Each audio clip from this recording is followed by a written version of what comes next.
Episode number 275. As they sat sewing together, Jo discovered how much improved her sister Meg was, how well she could talk, how much she knew about mood, womanly impulses, thoughts, and feelings, how happy she was in husband and children, and how much they were all doing for each other.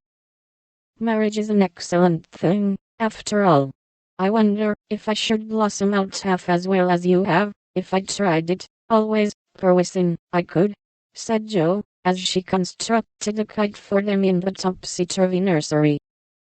It's just what you need to bring out the tender womanly half of your nature, Jo. You're like a chestnut burr, prickly outside, but silky soft within, and a sweet kernel, if one can only get at it. Love will make you show your heart one day, and then the rough burr will fall off. Frost opens chestnut burrs, ma'am, and it takes a good shake to bring them down. Boys go nutting, and I don't care to be bagged by them, returned Jo, pasting away at the kite, which no wind that blows would ever carry up, for Daisy had tied herself on as a bob. Meg laughed, for she was glad to see a glimmer of Jo's old spirit, but she felt it her duty to enforce her opinion by every argument in her power, and the sisterly chats were not wasted, especially as two of Meg's most effective arguments were the babies, whom Jo loved tenderly. Grief is the best opener of some hearts, and Jo's was nearly ready for the bag. A little more sunshine to ripen the nut, then, not a boy's impatient shake, but a man's hand reached up to pick it gently from the burr, and find the kernel sound and sweet. If she suspected this, she would have shut up tight, and been more prickly than ever. Fortunately she wasn't thinking about herself, so when the time came, down she dropped.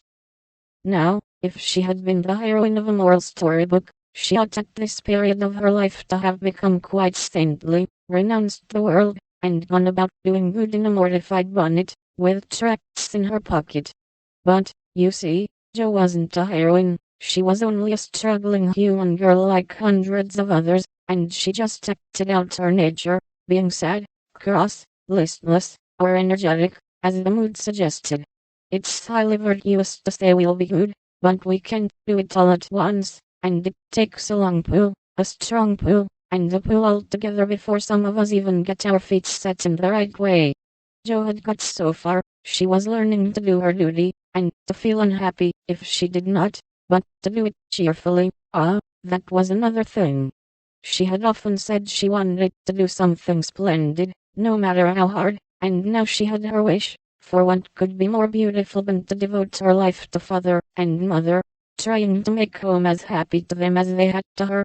And if difficulties were necessary to increase the splendor of the effort, what could be harder for a restless, ambitious girl than to give up her own hopes, plans, and desires, and cheerfully live for others? Providence had taken her at her word. Here was the task, not what she had expected, but better, because self had no part in it. Now, could she do it? She decided that she would try, and in her first attempt, she found the helps I have suggested. Still another was given her, and she took it, not as a reward, but as a comfort, as Christian took the refreshment afforded by the little arbor where he rested, as he climbed the hill called Difficulty.